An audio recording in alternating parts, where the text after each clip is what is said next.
ஐயா doctor APJ Abdul Kalam அவர்கள் கோயம்புத்தூரில் ஒரு பல்கலைக்கழகத்துக்கு வர்றாங்க. பல்கலைக்கழகத்தில் வந்து சரஸ்வதி வந்தனம் பாடணும். கலாம் ஐயா மேடையில் இருக்கும் பொழுது அதுதான் வந்து அறிமுக பாடலாக சரஸ்வதி வந்தனத்தை பாடணும்னு சொல்லும் பொழுது ஒரு குரூப் வழக்கம் போல் இப்போ ஓக் கேங்குன்னு சொல்கிறோம். அப்போ வந்து இந்த தற்குறி பகுத்தறிவாளர்கள் தான் சொல்லணும் அவங்களுக்கான வார்த்தைகள். இப்போ நம்முடைய டெக்ஸ்ட் புக்ஸ் எல்லாம் இந்த செக்குலர் அப்படிங்கிற ஒரு வார்த்தையை வச்சுங்க, ஸ்பிரிச்சுவாலிட்டியை தனியாக பிரித்து சயின்ஸை கொண்டு வந்து உள்ளே வச்சாச்சு. அது மகாகவி பாரதியாருக்கு நம்ம பண்ணக்கூடிய மிகப்பெரிய டிசர்வீஸ். தமிழ்நாட்டில் காலத்தினுடைய கட்டாயம் நியூ எஜுகேஷன் பாலிசி இம்ப்ளிமெண்ட் ஆகத்தான் போகுது. ரொம்ப ஒரு வருத்தமான விஷயம் வந்துங்க, தமிழ்நாட்டில் புதிய கல்விக் கொள்கையை ஒரு ஈகோ இஷ்யூவாக எடுத்துக்கிட்டு நாங்கள் எந்த காரணத்துக்கும் இதை இம்ப்ளிமெண்ட் பண்ண மாட்டோம் அப்படின்னு ஒரு ஈகோ இஷ்யூவாக போயிட்டுருக்கு. பாரத பிரதமர் மாண்புமிகு திரு நரேந்திர மோடி அவர்களுக்கு பாரதியாருடைய சிந்தனைகள் எந்த அளவுக்கு முழுமையாக தெரிந்திருக்கிறதோ தமிழகத்தில் நிறைய அரசியல் தலைவர்களுக்கு அந்த அளவுக்கு தெரியவில்லை என்பது வருத்தம். பாரதியார் பாடல்கள் திரு அண்ணாமலை அவர்களை பற்றி ஒரு 2 வரிகள் வருகின்றன. தெய்வ சாபம் நீங்கவே நங்கள் சீர் தேசமீது தோன்றினாய் வா வா வா. இன்றைக்கு தீராவிடமான ஒரு சாபம் இந்த தேசத்தின் மீது இருக்கிறது. அந்த தீராவிட சாபத்தை நீக்குவதற்காக இந்த தமிழ் தேசத்துக்கு வந்திருக்கக்கூடிய திரு அண்ணாமலை அவர்களுக்கு என்னுடைய வரவேற்பினையும் வணக்கத்தையும் தெரிவித்துக்கொள்கிறேன். இந்த குறிப்பிட்ட டாபிக் வந்துங்க பாரதியும் அறிவியலும். இப்போ பாரதியாரை வந்து ஒரு சமூக புரட்சியாளராக, விடுதலை வீரராக இப்படியெல்லாம் நம்ம பார்த்துருக்குறோம். நீங்கள் வந்து ஒரு you are not only a political leader but you are also a thought leader. So you are kind of a combination of Abdul Kalam and Kamarajar. அந்த மாதிரி நீங்கள் வந்து இருக்கிறீங்க இன்னைக்கு. அந்த ஒரு சிச்சுவேஷனில் பாரதியினுடைய இந்த அறிவியல் சார்ந்த பார்வை அப்படிங்கிறத as a thought leader how you are seeing, as leader of politics how you are seeing அப்படிங்கிறது. அனைவருக்கும் என்னுடைய அன்பான காலை வணக்கத்தை தெரிவித்து, இந்த சென்னை லிட் ஃபெஸ்ட் 3வது ஆண்டாக வெற்றிகரமாக நடைபெற்று கொண்டிருக்கிறது. அதை நடத்தி கொண்டிருக்கக்கூடிய அனைத்து தன்னார்வலர்களுக்கு கூட என்னுடைய வணக்கத்தை தெரிவித்துக் கொள்கின்றேன். நம்முடைய அரவிந்த் நீலகண்டன் அவர்கள் பாரதி அவர்களை பற்றி, பாரதி அவர்களுடைய சயின்டிஃபிக் பெண்ட் ஆஃப் மைண்ட் அதை பற்றி நிறைய எழுதியிருக்காங்க. Lot of things he has written. இது புதிதில்லை, ஸ்வராஜ்யா மேகசினில் நிறைய எழுதியிருக்காங்க. எனக்கும் ஒரு வாய்ப்பு அவரோடு கலந்துரையாடும் பொழுது அவருடைய எண்ணத்தையும் கூட வெளியே கொண்டு வருவதற்கு. ஆனால் பாரதியாரை வந்து பல கோணத்தில் நாம் பார்ப்போம். We see Mahakavi Bharathi in multiple facets. Social reformer, thinker, writer, a person was instrumental in awakening people's mind for the fight for independence எல்லாம். But if somebody is interested to see Mahakavi Bharathi with a scientific bent of mind, especially Bharati's scientific bent of mind, I would say our மிரட்டிடுவார்னு தான் சொல்லுவாங்க. In the next 25 minutes when we get deep into Mahakavi's mind, ஒரு மாதிரி மிரட்டுற அளவுக்கு he has written lot of things before 1921. So we all know Mahakavi lived a very short life, 1882 to 1921, and 102 years later we are trying to position Mahakavi Bharati with respect to science and what was he thinking, where was he. If Aravindan ji gives me about 3-4 minutes time, I would like to, whatever arguments I am putting forth, I would like to put a basement to that argument.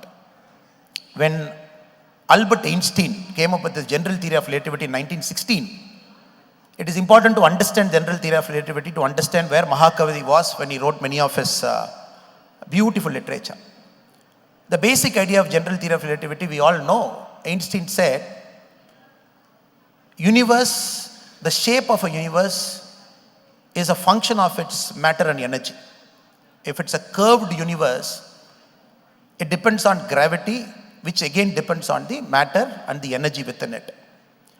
And Einstein went on to argue in his general theory of relativity that at a critical value, when the energy and the matter balances inside the universe will remain flat. The universe will not be curved. So 2 parallel lines will never intersect. It will remain a flat universe. So Einstein went on and on and on to find what is that critical value. He found that critical value also.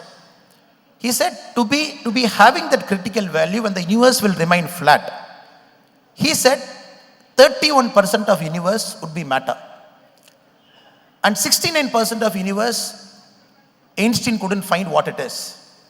So very conveniently he said it is the cosmological constant. He said 69% of the balance that universe is having is the cosmological constant and 31% is the matter. And again, Einstein, when we dug deep into it, he said out of the 31%, only 4.6% is the matter, the atom that we all see. And the rest 26% is dark matter. Again, he couldn't understand what it is. He said dark matter. So this is the base. To understand Bharati with a bit of science, we have to understand it's a critical value of matter and energy that is balanced. And 31% is matter, 69% we don't know, which Einstein called the cosmological constant of the universe. Later in 1984, when James Peebles, who got his Nobel Prize in 2019, when James Peebles looked at Einstein's theory of relativity with a very renewed spirit, he found out that 69% cosmological constant in 1916, what Einstein said, that 69% is nothing but dark energy. In his equation also, he was able to find exactly 69% of this universe is dark energy, which is matching with 69% of cosmological constant of Einstein, which clearly means Einstein was somewhere in 1916 to come. 2011, again a Nobel Prize was given for cosmos, 3 people got it, and they went one step further to talk about the accelerating nature of the universe. There they moved a little bit closer to what Einstein was trying to say. In 2011, they mentioned, yes, there is dark matter, there is dark energy, and in the Nobel Prize acceptance speech, they said we are like LKG students, first standard students, and universe is like a PhD, we are trying to reach there. Now with this argument, I am coming back to Mahakavi Bharati. Now in one of Mahakavi Bharati's literature, sir, very beautifully he writes, Parashaktiya Nanai, அவள் மண்ணிலே ஆக்கர்ஷண திறமையை நிறுத்தினால் அது பொருட்களை நிலைப்படுத்துகிறது. மலை நமது தலைமேல் புரளவில்லை, கடல் நமது தலைமேல் கவிழவில்லை, ஊர்கள் கலைந்து போகவில்லை, உலகம் எல்லா வகையிலும் இயல் பெறுகின்றது. இதெல்லாம் அவளுடைய திருவருள். He says, for a person who is just reading Mahakavi Bharati very normally, we might say gravity. But Einstein in this is going much beyond gravity. Parashakti, and possibly maybe 50 years from now, when we say Parashakti could be dark energy, and Einstein is somewhere there, dark energy, and Bharati is somewhere there around 1960, same period, giving a definition of Parashakti, the highest possible energy that is available in the universe. Then he talks about the internal balancing mechanism. He goes beyond gravity. He talks about an invisible energy that is holding everything in its place, because the cosmos is going at a rapid speed. Milky Way galaxy is traveling at a rapid speed, spinning on its axis, but no disturbance, which is beyond gravity. Some energy is holding forth in it. So that is why he says, மலை நமது தலைமேல் புரளவில்லை, கடல் நமது தலைமேல் கவிழவில்லை, ஊர்கள் கலைந்து போகவில்லை, உலகம் எல்லா வகையிலும் இயல் பெறுகின்றது. இதெல்லாம் அவளுடைய திருவருள். When he comes back to the word called Thiruvarul, Aravindan ji, you know very well, that when Mahakavi Bharati talks about Thiruvarul, I find it very hard to find a suitable English word for Arul. A lot of people give, it is this, it is that, but I don't think there is any equivalent word for Arul. Because there is an 80-year-old, one of Chennai's very famous cardiologist sitting here, Dr. Chokkalingam. If you ask him how is he so successful, every time he takes a knife in his hand, that his success rate is so high, he might say, there is something beyond me, there is Arul over me, by which I'm a successful cardiologist. So here Arul, I believe he goes one level further, he gets into the deepest cosmos to say that dark energy is making many things to happen. When you connect with it, miracles happen. So Bharati is a very deep person, very complex person to understand, especially with the scientific bent of mind. The more I read into it, the more I see it, since I am also a person interested in science. That is why initially I said, Miratiraram. You are afraid of what Bharati is coming to it. So this is the initial comment I can make, Aravindan ji. Thank you. Oh, it is really enchanting, and actually we are all blessed to have a leader who can talk these things to this generation. இன்னைக்கு வரைக்கும் நம்முடைய லீடர்கள் நீங்கள் பார்த்தீர்கள் என்று சொன்னால், நம்முடைய தலைவர்கள் எல்லாருமே அவங்க பேசுறது அடுக்குமொழியில் பேசுவாங்க. அவங்க பேசுறது ரொம்ப ஒரு மலினமான விஷயங்களை பேசுவாங்க. பாரதியினுடைய காதலர்கள் என்று கருதப்படக்கூடியவர்கள் கூட, பாரதியை நேசிக்கக்கூடியவர்கள் கூட பாரதியை பற்றி பேசும்போது இந்த விஷயங்களை தொட்டு இந்த விஷயங்களுக்குள்ள போய் பேசியதில்லை. Again we are blessed to live when you are here, and we will be really blessed when you become you become the person who is going to guide our educational systems. And so அப்போ பாரதியினுடைய இந்த கவிதைகள் நீங்கள் பார்க்கும் பொழுது அதற்குள்ளுக்கு அவருக்கு இந்த அளவுக்காக அறிவியலை எடுத்துக்கொண்டு வந்து நமக்கு தந்திருக்காரு. ஆனால் அறிவியலை அவர் தர்றது ஒரு வெளிநாட்டுக்காரன் பண்ணிட்டான் பெரிய ஒரு விஷயம் அப்படின்னு செய்யாமல் ஒரு விஞ்ஞானிக்கு சமமான ஒரு தளத்தில் இருந்து அவர் அறிவியலை வந்து ஒரு கவிதையாக நமக்கு கொண்டு வந்து தரார். இந்த மாதிரிப்பட்ட தன்மை வந்து உலகத்தில் நம்ம வேற எங்கேயாவது இதே அளவில் அந்த காலகட்டத்தில் பார்க்க முடியுமா? இன்னைக்கு கூட அது ரேர்னு தான் நினைக்கிறேன். உங்களுடைய எண்ணம் சார்? என்னுடைய பதில் இதற்கு என்னென்னா, நிறையா பேர் அந்தந்த காலகட்டத்தில் நியூட்டன்லேருந்து ஆரம்பித்து 15-16ஆம் நூற்றாண்டில் எல்லோருமே வந்து ஒரு பொருளை உடச்சி கையில் ஒரு ஹேமர் வச்சு உடச்சி அதில் போய் உள்ளே போய் தனித்தனியாக எடுத்து பார்க்க ஆரம்பித்தாங்க. பட் இந்தியாவிலிருந்து வெளியே சென்றிருக்கக்கூடிய 3 முக்கியமான மூளைகளை பார்ப்பேன் சார். ராமானுஜம் அவர் மேத்தமேட்டிக்ஸில் காஸ்மோவை புரிஞ்சுக்கிற ட்ரை பண்ணாங்க. Somebody asked him how you are able to solve every complex problem, எங்கிருந்து இது வருதுன்னு சொல்லும்பொழுது Ramanujam said Saraswati resides in me, I am able to solve it. So ஒரு இங்கிலாண்டில் போய் சொல்லும் பொழுதோ ஒரு அமெரிக்காவில் யூரோப்பில் சொல்லும் பொழுது they didn't understand what it is because he mentions this அருள். ராமானுஜம் அவருடைய வார்த்தை. ஜி.என். ராமச்சந்திரன் அவங்கள பற்றி நீங்கள் ஸ்வராஜ்யால் எழுதியிருக்கீங்க. who gave the triple helix. Chennai Madras யூனிவர்சிட்டியில் இங்கே இருந்தவங்க, ஒரு மிகப்பெரிய ஒரு மைந்தர். அவர் சொன்ன ட்ரிபிள் ஹெலிக்ஸ் எகெயின் அவர் எங்கிருந்து இதை கண்டுபிடிக்கிறங்க அப்படின்னா, he goes to வேதாந்தா. என்னோட வேதாந்தா மேலே இயற்கையாகவே எனக்கு ஒரு நாட்டம் இருக்குது. I see everything with a cosmic belief of what is happening. So my scientific thing happens. Again Mahakavi Bharathiyar. So I've got one more கவிதை sir, what he has written. அதில் பார்த்தீங்கன்னா நீங்கள் கேட்ட கேள்விக்கு திரும்ப எழுதுகிறார். இடையின்றி அணுக்கள் எல்லாம் சொல்லணும் என இயல் நூலார் இசைத்தல் கேட்டோம், இடையின்றி கதிர்கள் எல்லாம் சொல்லணும் என வானூலார் இயம்புகின்றன், இடையின்றி தொழில் புரிதல் உலகினடை பொருட்கள் எல்லாம் இயற்கையாயின், இடையின்றி கலைமகளே நினதரலில் எனதுள்ளம் இயங்குனதோ. அதாவது என்னென்ன சொல்கிறாருங்க, மேட்டர் அது பாட்டுக்கு சுற்றிக்கிட்டு இருக்கு. ஃபிசிஸ்ட் வந்து அதுக்கு ஒரு டான்ஸ் கொடுக்குறாங்க, மியூசிக் கொடுக்குறாங்க, ஈக்குவேஷன் மூலமாக டிஃபைன் பண்ணுறாங்க. காஸ்மோஸ் அது பாட்டுக்கு இருக்குது, பிளானட்ஸ் அது பாட்டுக்கு சுற்றிக்கிட்டு இருக்குது, அதுக்கு ஒரு டெஃபினேஷன் சயின்டிஸ்ட் கொடுக்குறாங்க. உலகத்தில் பிஸ்னஸ் இது பாட்டுக்கு நடந்துக்கிட்டு இருக்கு, movement of goods is happening, அதற்கும் வந்து there is a beauty to it. இதெல்லாம் மேட்டர்னு சொல்கிறாருங்க. ஆனால் எனக்கு அந்த இறை அருளை நீங்கள் கொடுக்கும் பொழுது கலைமகளே, எனக்கு அப்போ தான் கிரியேட்டிவிட்டி வருது அப்படிங்கிறாருங்க. ஸோ ராமானுஜம் சொன்னது தானுங்க. When Ramanujam said Saraswati is residing within me, what exactly he means is I get creativity only when my matter in the body gets connected to that arul, which is that paramporul. Then I become creative. G.N. Ramachandran Vedanta, triple helix, again he talks the same thing. Mahakavi Bharathiyar, again deepest he says, matter இருக்கு, எல்லா பக்கம் இருக்கு, but எனக்கு நீ அருள் கொடுத்தா தான் என்னால் கிரியேட்டிவாக மாற முடியும். இது எழுதுறது எங்கே எழுதுறாருங்க, பாஞ்சாலி சபதத்தில் சரஸ்வதி வந்தனத்தில் எழுதுறாரு, எனக்கு அதை கொடுங்க அப்படின்னு. ஸோ அதனால் நம்ம வெரி டிஃப்ரெண்ட்டுங்க. அவர் scientist, the brains that we had very different. We look at things with a very scientific pursuit. அதில் சயின்ஸ் அண்ட் ஸ்பிரிச்சுவல் ஆர் டுகெதர்னு பார்க்குறது தான் நம்ம மைண்டுங்க. we have never separated science and spirituality till Britishers came in. We always felt science is one leg, spiritual is one leg. Both legs have to do one step further. Spirituality will advance science. Sometimes science will advance spirituality. இது ரெண்டுமே ஒரு கால தான் போயிட்டு இருந்தோம். When British came, they cut one leg out. They said only one leg, which is science. You keep limping and walking. நீ lymph பண்ணி போனால் இப்போ லிம்ப் பண்ணி போயிட்டு இருக்கோம். So 1916-18 said, I don't know.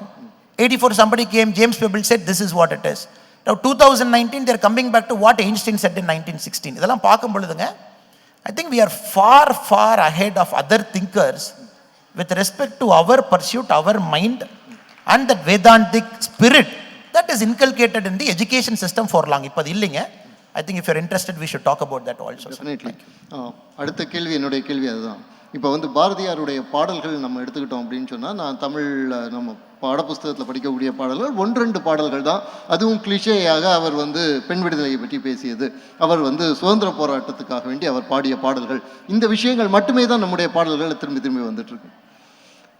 ஒரு நல்ல சயின்ஸ் செய்கிறதுக்கு கட்டாயமாக ஒரு நல்ல இமேஜினேஷன் தேவை. அந்த இமேஜினேஷன் வரணும் அப்படின்ட்டு சொன்னால் அதுக்கு நல்ல பொயட்ரி வேணும், ஒரு டீப் பொயட்ரி வேணும்.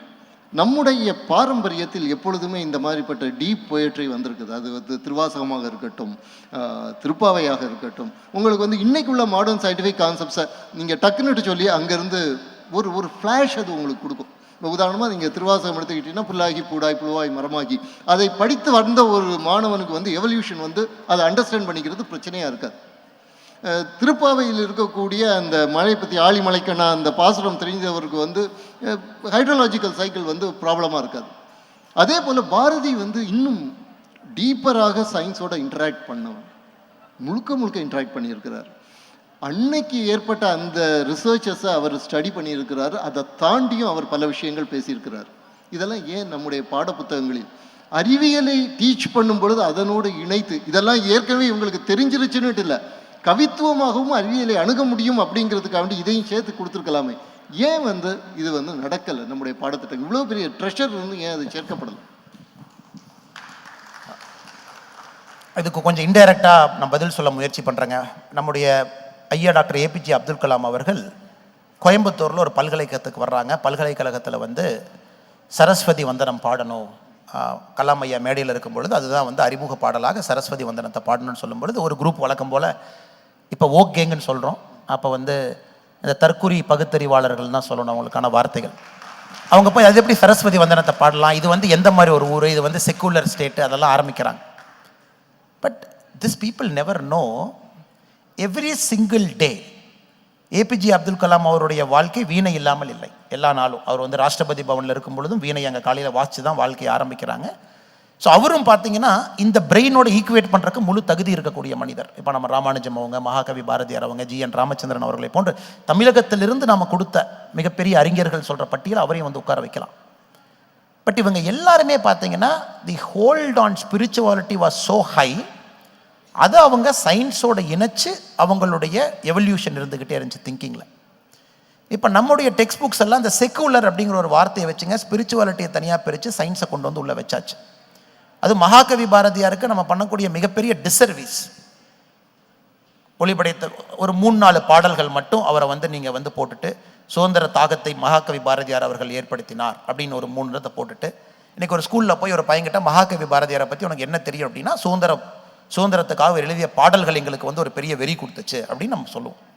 இது காரணம் என்னன்னாங்க, டெக்ஸ்ட் புக் ப்ரிப்பேர் பண்ணக்கூடியவங்க, கல்வி திட்டத்தில் அமரக்கூடிய மனிதர்களே ஸ்பிரிச்சுவாலிட்டி சயின்ஸ் இது ரெண்டும் ஒன்று, இதில் இருக்கும் பொழுதுதான் புரிதல் அதிகமாகும் அப்படிங்கிற எண்ணம் இல்லாத ஒரு எஜுகேஷன் மாடலை கொண்டு வந்திருக்கும். ப்ராப்ளி இந்த நியூ எஜுகேஷன் பாலிசியில் பார்த்தீங்கன்னா அது சரி பண்ணுறதுக்கான முயற்சிகள் நடந்து கொண்டு இருக்கிறது. ஏன்னா கிட்டத்தட்ட 350 வருஷம் மிஸ் ஆனதை நீங்கள் ரீசெட் பண்ணி திரும்ப கொண்டு வரணும். இது அனைத்தையும் ஒன்றாக இணைத்து கொண்டு வரணும். உதாரணத்துக்கு சுவாமி சகஜானந்தர் அவர்கள் நமக்கு தெரியும் ஒரு சோஷியல் ரிஃபார்மர். இப்போ நிறைய பேர் என்ன சுவாமி சகஜானந்தரா மறைக்கப்பட்ட ஒரு சோஷியல் ரிஃபார்மர், அவருக்கு ஒரு பேர். பட் சகஜானந்தர் அவரை கொஞ்சம் டீப்பாக படித்து பார்த்தோன்னா அவர் என்ன சொல்கிறாருங்க, பிடி இருக்குது, மாரல் சயின்ஸ் இருக்குது, இது ரெண்டு எங்கிருந்து வந்துச்சுங்கிறார். பிரிட்டிஷ்காரை வந்தால் மாரல் சயின்ஸை கூட கொண்டு வந்தால், ஏன்னா சர்ச்சில் வந்து அது எப்போவுமே செர்மனாக வந்து ஃபாதர் கொடுப்பாங்க சண்டே, அதை வந்து மாரல் சயின்ஸாக மாற்றி பிரிட்டிஷ் கரிக்குலத்தில் இருந்துச்சு. இந்தியாவுக்கு வரும்பொழுது மாரல் சயின்ஸ் கொண்டு வந்துட்டான், அது இங்கே இருந்தது. பிடி நம்ம இயற்கையாகவே காலமாக கிராமத்தில் எல்லா விளையாட்டுகளும் விளையாண்டு கொண்டு இருந்தோம். பட் அங்கே அவங்க விளையாட மாட்டாங்க, அவங்க கல்வி திட்டத்தில் பிடி இருந்துச்சு, பிடி கொண்டு வந்தாச்சு. எஜுகேஷன் மாடலுக்கு ஒரு உதாரணங்க. சகஜானந்தர் என்ன சொல்கிறார், ஏப்பா நீ பிடி கொண்டு வர்ற, நீ வந்து இது கொண்டு வர்ற, மாரல் சயின்ஸ் கொண்டு வர்ற, நேட்டிவ் இந்திக் சிஸ்டம் நம்முடைய கல்வியில் இருக்கக்கூடிய எத்தனை விஷயங்கள், அதாவது எத்தனை குழந்தைக்கு அவங்க வீட்டை சுற்றி இருக்கக்கூடிய மரங்கள் என்ன, வீட்டை சுற்றி எத்தனை மூலிகைகள் இருக்குது, அந்த மூலிகளை எப்படி பயன்படுத்த முடியும், அது எப்படி மனித பயன்பாட்டுக்கு கொண்டாட முடியும், அல்லது அந்த ஸ்கூல் அவங்க கிராமத்தில் எத்தனை உயிரினங்கள் இருக்கிறது, பறவைகள் இருக்கிறது, பாம்புகள் இருக்கிறது, ஊறக்கூடிய உயிரினங்கள் இருக்குது, அதையெல்லாம் நீ சயின்ஸாக படிக்கிறியா? நம்ம டைனோசர் படிப்போம், அமெரிக்காவில் இருக்கக்கூடிய ஒரு ஒயிட் சிவிக் கேட்டை பற்றி படிப்போம், லைன் டெல் மக்கையாவை இங்கே கர்நாடகாவில் இருக்கும் அதை பற்றி படிப்போம். ஆனால் அந்த ஸ்கூலுக்கு பக்கத்தில் இருக்கக்கூடிய உயிரினத்தை பற்றி தெரியாது. இதைத்தான் இந்திக் எஜுகேஷன் சகஜானந்தர் அவங்க சொல்கிறாங்க. இதையெல்லாம் முதல்ல நீ படிக்க ஆரம்பி அப்படின்னு. ஸோ ஒன்று, நேட்டிவிட்டியிலேருந்து ரொம்ப தூரம் போயாச்சுங்க எஜுகேஷன், அதுலேயே ஒரு பெரிய பிரச்சனை. ஸ்பிரிச்சுவாலிட்டியிலேருந்து ரொம்ப தூரம் எஜுகேஷன் போயிருச்சு, ஏன்னா ஒரு காலம் நம்ம கட் பண்ணிட்டோம். இது இரண்டையும் சரி பண்ணும் பொழுது, nativity combined with spiritual smell to education, இது இரண்டும் வரும் பொழுது I think we will go back to what Mahakavi பாரதியாரை பற்றி என்ன பேசுகிறோமோ அங்கே போயிடுவோங்கிறது என்னோட நம்பிக்கைங்க. ஸோ அந்த மாதிரிப்பட்ட ஒரு எஜுகேஷனல் ரிஃபார்ம் இப்போ திரு அண்ணாமலை அவர்கள் சொல்லும் பொழுது ஒரு முக்கியமான விஷயத்தை சொன்னாங்க. நம்மளுக்கு எவ்வளோ பேருக்கு வந்து மூலிகை, நம்ம வீட்டை சுற்றி இருக்கக்கூடிய நம்ம ஊரில் இருக்கக்கூடிய மூலிகை செடிகள் நம்முடைய குழந்தைகள் எவ்வளோ பேருக்கு தெரியும் அப்படிங்கிறது கொஸ்டின் மார்க். அதே நேரத்தில் எவ்வளவு பிராண்டட் ஐட்டம்ஸ் ஒரு குழந்தைக்கு தெரியும் அப்படின்னு பார்த்தீங்கன்னா, எந்த ஒரு குழந்தையும் ஒரு 10 பிராண்டட் ஐட்டம் சொல்லி 8 வயசு குழந்தை, ஆக்சுவலி இட் இஸ் அ சர்வேங்க, 8 வயசு குழந்தைகளுக்கு ஒரு 10லேருந்து 20 பிராண்டட் ஐட்டம்ஸ் அவங்களால சொல்ல முடியுது. ஆனால் வீட்டை சுற்றி இருக்கக்கூடிய மூலிகை செடிகள் நீங்கள் கேட்டிங்க அப்படின்னு சொன்னால், அந்த ஊரில் இருக்கக்கூடிய மூலிகை செடிகள் கேட்டிங்கன்னா அவங்களுக்கு தெரியாது. அப்பொழுது இந்த விஷயத்தை வந்து நாளைக்கு நீங்கள் அரசில் வரும் பொழுது, பாஜக அரசு அமைக்கும் பொழுது, நீங்கள் வந்து ஒரு எஜுகேஷனல் சிஸ்டம் கொண்டு வரும் பொழுது, இந்த ஒவ்வொரு ஊரிலும் இருக்கக்கூடிய மூலிகை செடிகளினுடைய அடிப்படையில் ஒரு ஃபர்ஸ்ட் எய்ட் நான் பண்ணுறது, அந்த மாதிரிப்பட்ட ஒரு திட்டத்தை சஹஜானந்தருடைய பெயரில் நீங்கள் கொண்டு வருவீங்களா? இப்போ பார்த்தீங்கன்னா பெரிய கான்ட்ரோவர்சி. உதாரணத்துக்கு இப்போ கர்நாடகாவில் எலெக்ஷன் நடந்துட்டு இருக்குதுங்க. நான் கர்நாடகாவில் அதிகமாக இருக்கிறனால இந்த ஒரு மாதமாக நியூ எஜுகேஷன் பாலிசியை இந்தியாவில் ஃபஸ்ட்டு இம்ப்ளிமெண்ட் பண்ண ஸ்டேட் கர்நாடகா. இப்போ அவங்க என்ன பண்ணுறாங்கன்னா, நேட்டிவ் லாங்குவேஜில் 1ஆம் கிளாஸ்லேருந்து 6ஆம் கிளாஸு கன்னடத்தில் சொல்லிக் கொடுக்குறக்கான முயற்சிகள் ஆரம்பிச்சிட்டாங்க. Because there implementing it. எல்லா ஸ்கூல்லையும் டெக்ஸ்ட் புக்ஸ் எல்லாமே வந்து கன்னடாக்கு மாறிடும். அதில் இங்கிலீஷுங்கிறது ஒரே ஒரு சப்ஜெக்டாக மட்டும்தான் இருக்கும். Which means you will study in your native mother tongue. அதில் ஆங்கிலம்ங்கிறது ஒரு பேப்பராக மட்டும்தான் எடுப்பீங்க. 6th அப்புறம் புது நியூ எஜுகேஷன் பாலிசியில் you will have English as a language for other things. இப்போ இதுக்கான பிரச்சனைகள் அவங்க என்ன இப்போ பார்க்குறாங்க அப்படின்னாங்க, இப்போ நீங்கள் கன்னடத்தை கொண்டு வரும் பொழுது கிட்டத்தட்ட 300-400 ஆண்டுகள் மறைக்கப்பட்டது எல்லாமே திரும்ப நீங்கள் தோண்டி எடுக்கணும். கல்வெட்டுக்களிலிருந்து, அதனுடைய நேட்டிவ் நாலேஜிலிருந்து, மூலிகைக்கே கொடுக்கக்கூடிய கன்னட பெயரிலிருந்து.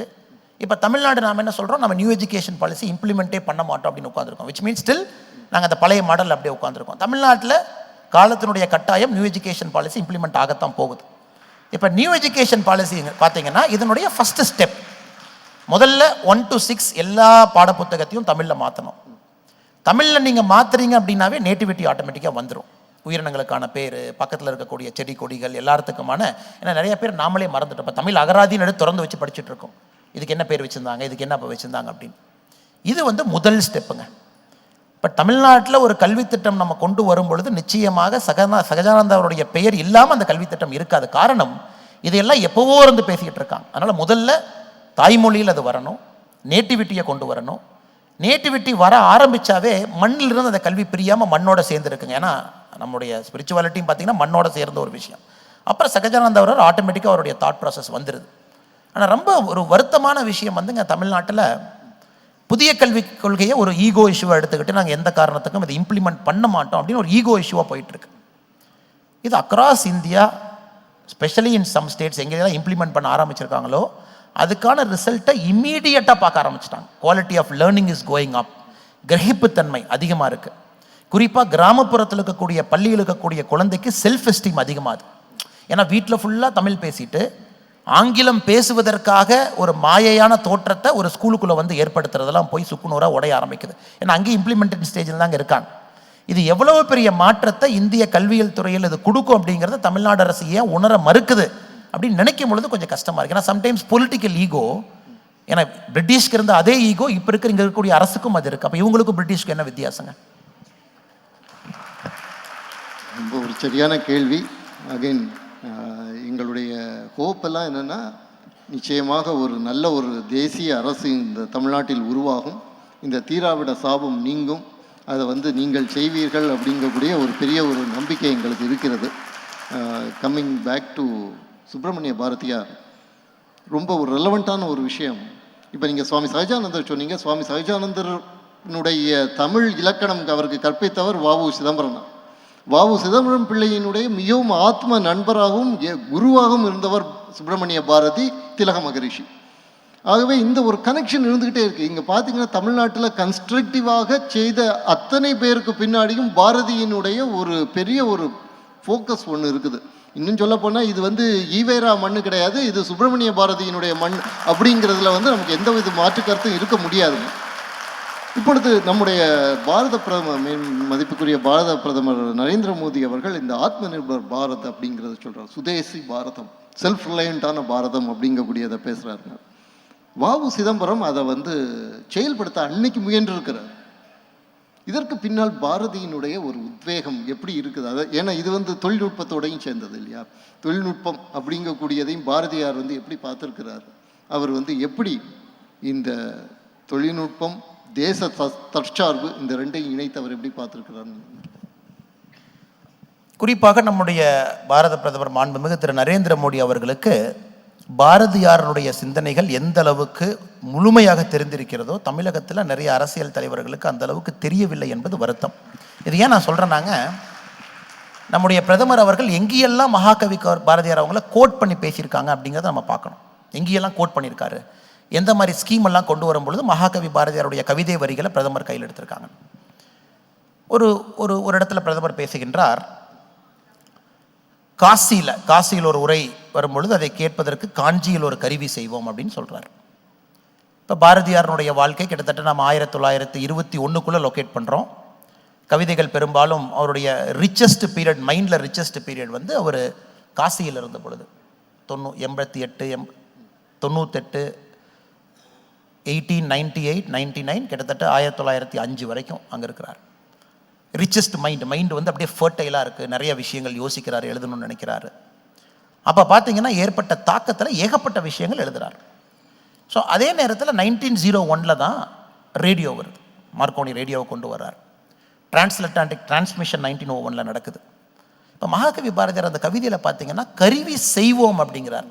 காசியில் பேசும் முறை தான் காஞ்சியில் கேட்க ஒரு கருவி செய்வோம் அப்படின்னு. அதாவது மார்க்கோனி கண்டுபிடிச்சதை போய் தூக்கிட்டு வரலான்னு அவர் சொல்லவே இல்லை, நாம செய்வோம் அப்படிங்கிறார். அதே காலகட்டத்தில் ஒரு திங்கிங் பாருங்க, எல்லா நாடுகளுமே எப்படி அந்த ப்ராப்பர்ட்டி டெக்னாலஜி கிடைக்கும், அதை எப்படி போய் வாங்கிட்டு வந்து நம்ம கேட்கலாங்கும் பொழுது சுயசார்பு பாரதம் என்பது பாரதியினுடைய ரத்தத்திலே கலந்திருக்கக்கூடிய விஷயம். இதெல்லாம் 120 ஆண்டுகளுக்கு முன்னாடி பேசியிருக்கார். அவர் சொன்னது எல்லாமே கப்பல்கள் செய்வோம், எல்லா விஷயத்தையும் உள்ளூர்லேயே செய்வோம், எங்கேயுமே போய் யாருக்கிட்டையுமே கையேந்த வேண்டாம், மெஜஸ்டிக்காக பேசுகிறாரு, மேக் இன் இந்தியா இங்கே கொண்டு வாங்க அப்படின்னு. அதே போல் இங்கே காவிரி கரையோரத்தில் வெத்தலை இருக்குது, நம்முடைய பஞ்சாப் மாகாணத்தில் கோதுமை இருக்குன்னா இது இரண்டையுமே பண்டமாற்றம் செய்து வாழுவோம் அப்படிங்கிறார். இப்போ நம்ம பேசக்கூடிய அதே இதுதான், எல்லாமே இந்தியாவுக்குள்ளே கன்சம்ஷன் நமக்குள்ளே நாம் ட்ரான்ஸ்ஃபர் பண்ணிக்கிறோம், இம்போர்ட் சப்ஸ்டியூஷன் பண்ணுறோம். ஒரு பொருளை இம்போர்ட் பண்ணுறோம்னா இப்போ பிரதம மந்திரி சொல்கிறாரு ஒரு வருஷமே டார்கெட் வச்சுட்டு போகிறார். இந்த வருஷம் 12% இம்போர்ட் சப்ஸ்டியூஷன், அடுத்த வருஷம் 20%, அடுத்த வருஷம் 30%. அப்படின்னா 30% பொருட்கள் நீங்கள் என்ன இம்போர்ட் பண்ணியிருக்கீங்களோ அது இந்தியாவில் தான் நீ வாங்கணும், அது இம்போர்ட் பண்ணுறதை குறைங்க அப்படின்னு. இதை போன்று மகாகவி பாரதியார் ரொம்ப ஆழமாக பார்க்கும் பொழுது பிரதமர் அவர்களுடைய கனவு எவ்வளோ விஷயங்கள் இப்போ சொல்லியிருக்காங்களோ அது எல்லாமே அப்போவே மகாகவி பாரதியார் அவர்கள் ஒரு சீடை போட்டு போயிருக்கார். எனக்கு ரொம்ப பயம் என்னன்னாங்க, மகாகவி பாரதியார் கவிதையில் ரொம்ப பயந்த விஷயம் என்னென்னா, அவர் சொல்கிறாரு, எனக்கு ஒரு மனிதன் வேண்டும் இந்த பூமியில் பிறக்கணும், இந்தியாவில் பாரதத்தில். அந்த மனிதன் வந்து நிலாவுக்கு செல்லுவதற்கும் ஆசைப்படணும், அதே மனிதன் வந்து காஞ்சி எல்லா தலங்கள் என்ன இருக்கோ அதை புனரமைக்கணும், அதே மனிதன் ராமானுஜருக்கு மரியாதை கொடுக்கணும், அதே மனிதன் சங்கராச்சாரியருக்கு மரியாதை கொடுக்கணும்னு சொல்கிறார். இதை நான் வந்து டெல்லியில் எங்களுடைய அகில இந்திய செயற்குழு மீட்டிங் நடக்கும்பொழுது பிரதமர் இருக்கும்பொழுது இந்த கவிதையை நான் படித்தேன். நான் சொன்னேன், பிரதமர் அவர்களே, மகாகவி பாரதியார் அவர்கள் உங்களுக்காகவே எழுதப்பட்ட கவிதை இது, நான் அதை உங்களுக்கு புகழணும் அப்படின்லாம் நான் சொல்ல. ஏன்னா நீங்கள் வந்து என்ன சொல்கிறீங்கன்னா 3க்கு அன்மேன்டு அனுப்பணுங்கிறீங்க, மேன்டு போகணுங்கிறீங்க. ஒரு பக்கம் இஸ்ரோ போனீங்கன்னா உங்கள் ஸ்பீச் அப்படி தான் இருக்குது, 3 பற்றி பேசுகிறீங்க, இந்தியா எப்போ போகுங்கிறீங்க. அடுத்தது நீங்கள் ரொம்ப அற்புதமாக போய் சங்கராச்சாரியார் அவர்களுக்கு ஒரு நினைவு மண்டபத்தை கட்டுறீங்க, அங்கே தியானத்தில் இருக்கீங்க. அப்புறம் கோவில்கள் எல்லாம் புனரமைக்கிறீங்க. இது பாருங்கள் எவ்வளோ அற்புதமாக மகாகவி பாரதியினுடைய வரியில் இந்த 3ஐயும் கலந்து சொல்லியிருக்காங்கன்னு பிரதமர் முன்பு சொல்வதற்கு ஒரு வாய்ப்பு, ஒரு 5-6 மாதங்களுக்கு முன்பு.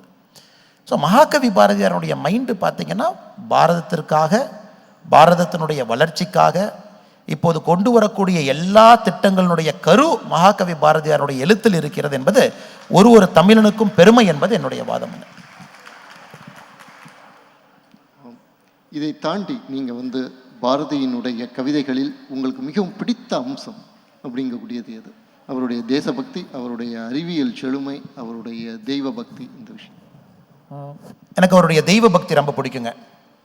பாரதியினுடைய தெய்வ பக்தி காரணம், தெய்வ பக்தி இருக்கிறனால தான் இது எல்லாமே வருது அப்படிங்கிறது மகாகவி பாரதியாரனுடைய ஒரு தீர்க்கமான ஒரு ஆர்குமெண்ட், கண்டினியூஸாக அது எழுதுகிறாரு. அப்புறம் செகண்ட் பார்த்தீங்கன்னா, he was very proud of who he is. அவர் யார் என்பதிலே மிக தெளிவாகவும் கர்வமாகவும் இருந்த ஒரு மனிதர். நான் இப்படித்தான் அப்படின்னு. ஏன்னா அவர் இறக்கும் பொழுது மகாகவி பாரதியாரனுடைய இறப்பு அன்னைக்கு வந்து பார்த்தீங்கன்னா ஒரு வெறும் சம்பவம். இன்னைக்கு அது சரித்திரம். ஏன் சம்பவம் அப்படின்னாங்க, 1921 மகாகவி பாரதியார் அவர்கள் இறக்கும் பொழுது அவர் கூட நடந்து போனவங்க அல்லது அந்த இறப்பில் பங்கேற்றவங்க less than 20.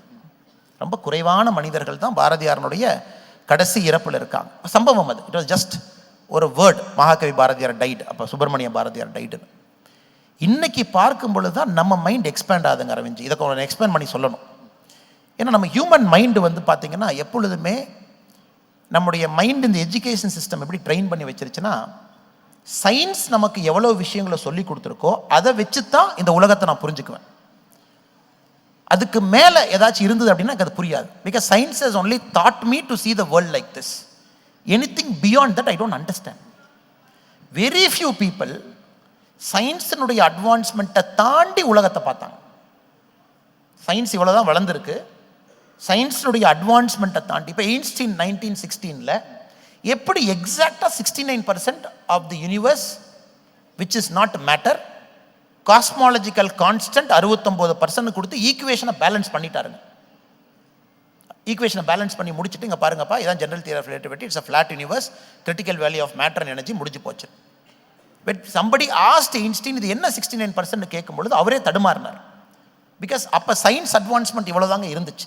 Einstein was somewhere here. அவர் போய் ஒரு சோலார் எக்லிப்ஸை போய் பார்த்தாரு, ஜெனரல் தியரி ஆஃப் ரிலேட்டிவிட்டியை டெஸ்ட் பண்ணி பார்த்தாரு, அந்த எனர்ஜி எப்படி பேலன்ஸ் ஆகுதுன்னு பார்த்தார். ஆனால் சயின்ஸ் வளராதனால 84 ஜேம்ஸ் பெபிள்ஸ் வர்றார். அப்போ ஓரளவுக்கு நம்ம மேப் பண்ணிட்டோம், அந்த ஹம்மிங் சவுண்டை கண்டுபிடிச்சிட்டோம், அது என்ன ஹம் ஆகிட்டு இருக்கு உலகத்துலன்னு. தென் ஹீ சேட் 69% ஏன் ஈக்குவேஷனை படி டார்க் எனர்ஜிங்கிறார். ஸோ அப்போ பார்த்தீங்கன்னா 16க்கும் 84க்கும் ரஃப்லி அபவுட் 66 இயர்ஸுக்கு பின்னாடி 2019 தான் அதுக்கு ஒரு ஃபார்மும் ஷேப்பும் கொடுக்குறோம். இப்போ நாம் என்ன சொல்கிறோம்னா, it's an LKG baby science, யூனிவர்ஸுங்கிறது பிஹெச்டிங்கிறோம். இன்னும் அவ்வளோ தூரம் போகணும்.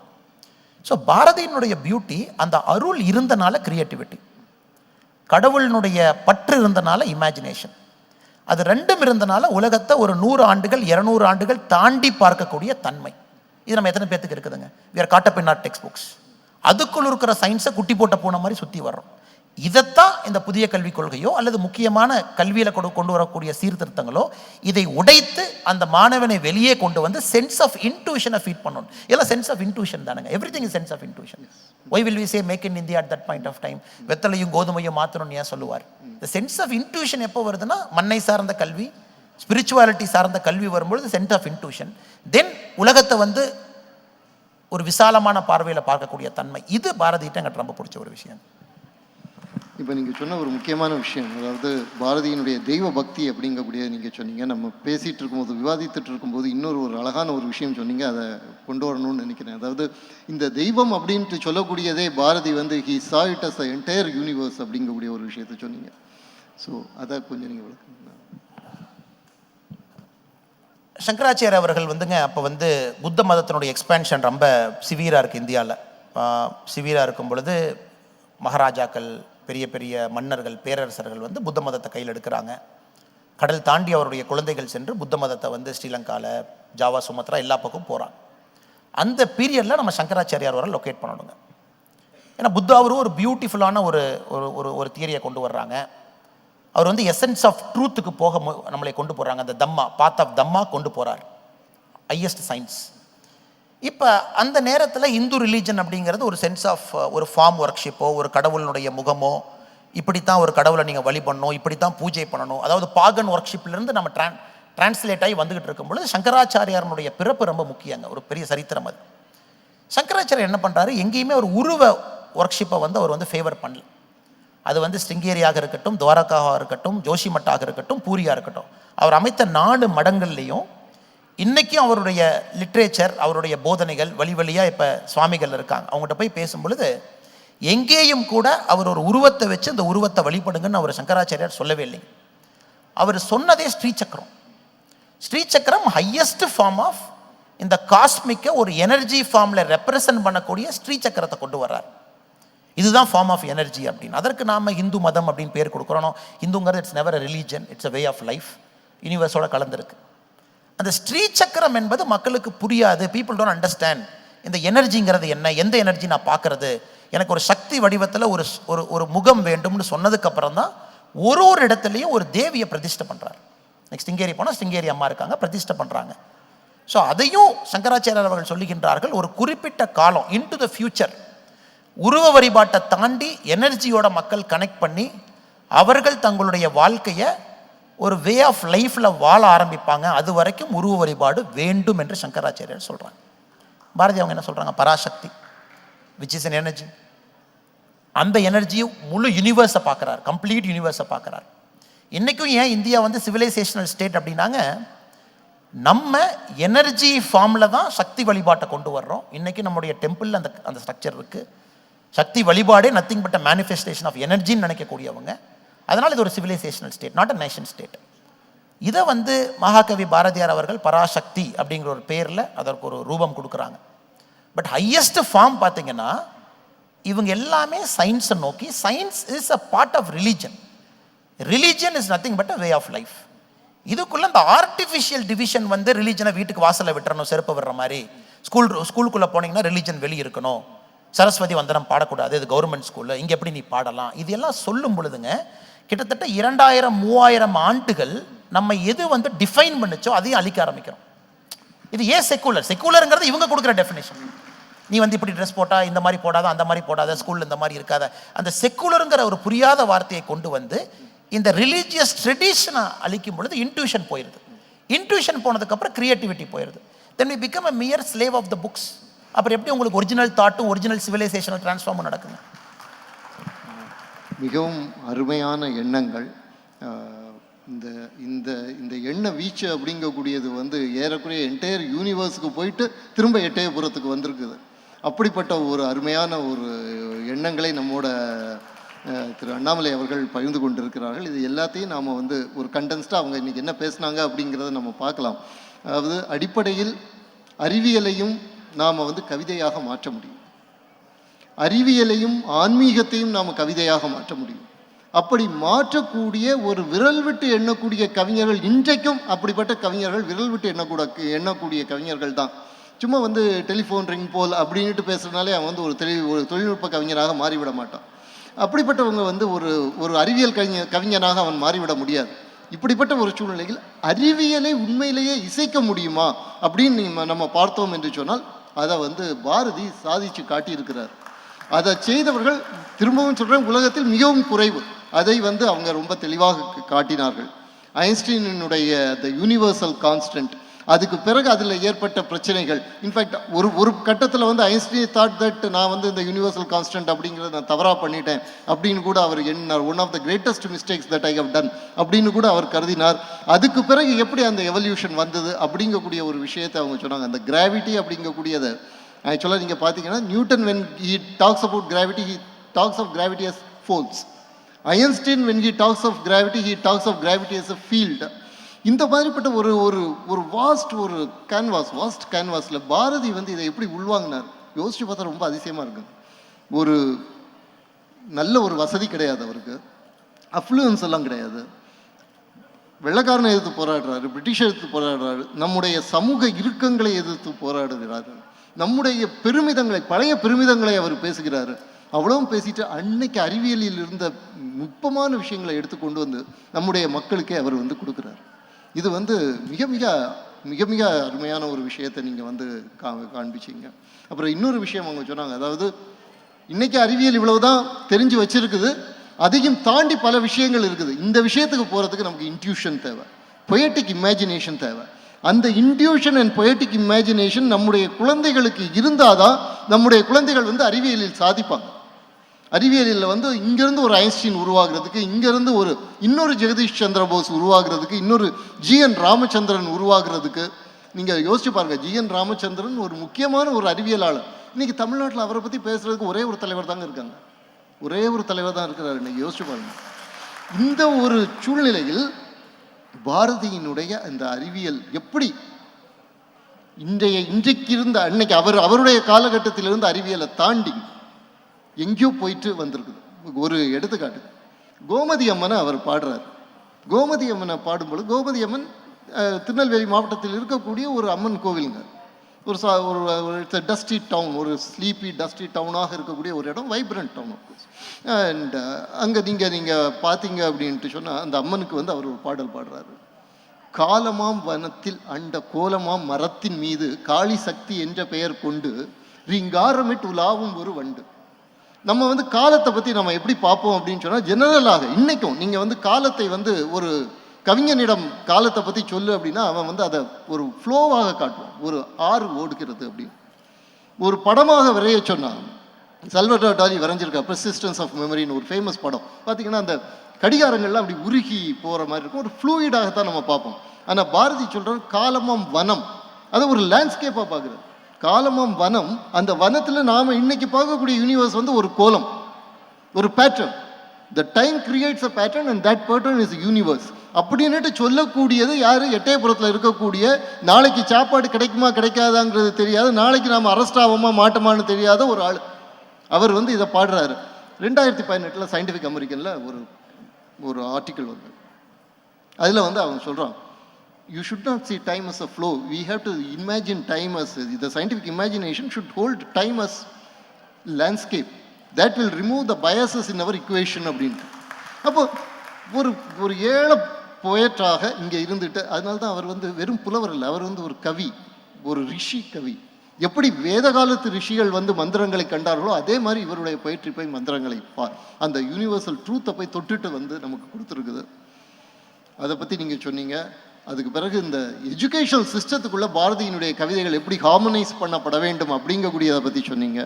இது எல்லாமே சுவாமி சஹஜானந்தர் பற்றி சொன்னீங்க. எப்படி லோக்கல் ரிசோர்ஸஸ், இந்த பயோ ரிசோர்ஸஸை வந்து நாம் பயன்படுத்தணும் அப்படிங்கிறத பற்றி சொன்னீங்க. நேற்று நாம் இந்த ஒரு விஷயத்தை பற்றி சொன்னோங்க, என்னென்னா முதலாக இந்தியாவில் இந்த பயோ பைரசியை இல்லாமல் ஆக்குறதுக்காக வேண்டி TKDL, traditional knowledge digital library, Vajpayee அரசு கொண்டு வந்தது. அதனால பயோ பைரசி ஒரு 80% குறைஞ்சிது. இன்றைக்கி நீங்கள் வந்து இந்த குழந்தைகளுக்கு நீங்கள் சொல்லக்கூடிய அந்த உள்ளூர் தாவரங்கள் பற்றி, அங்கே வைத்தியர்கள் எப்படி பண்ணுறாங்க அப்படிங்கிறத பற்றி நாலேஜ் வந்ததுன்னா அந்த பயோ பைரசி மிகப்பெரிய அளவில் குறையும், உள்ளூர் தயாரிப்புகள் வந்து வளரும். ஆக இது வந்து ஒரு பெரிய விஷயம் அவங்க நம்ம முன்னாடி வச்சுருக்கிறாங்க. அதை செயல்படுத்துவதற்கு நாம் எல்லோரும் அவர்களுக்கு ஒத்துழைப்பு கொடுக்க வேண்டும். அந்த ஒத்துழைப்பை கொடுத்து அவர் வந்து ஒரு விளைமாண்பு யாவையும் பார்த்தன் போல் விழியினால் விளக்குவாய் வா வா வா அப்படின்ட்டு பாரதியுடைய வார்த்தைகளோடு நான் இந்த செஷனை முடிக்கிறேன். அவர் வந்து நம்முடைய இந்த தெய்வ சாபம் நீங்கி நம்முடைய உயர்ந்த மாண்புகள் இந்த நாட்டில் வருவதற்கு அவர் வந்து இதை செய்ய வேண்டும். இதை நான் சொல்கிறது கடைசியாக சொல்லிடுறேன், முழுக்க நான் இதை சொல்கிறது என்னுடைய சுயநலத்தினால சொல்கிறேன். ஏன்னா எனக்கு என்னுடைய குழந்தைகள், என்னுடைய பேர குழந்தைகள் நல்ல தமிழ்நாட்டில் வாழணும் அப்படிங்கக்கூடிய எண்ணம் இருக்குது. அதற்கான ஒரே கோப்பு வந்து இன்னைக்கு அண்ணாமலை அவர்கள் தான். ஆகவே நான் இதை சொல்கிறேன். ஜெய்ஹிந்த், வந்தே மாதரம்.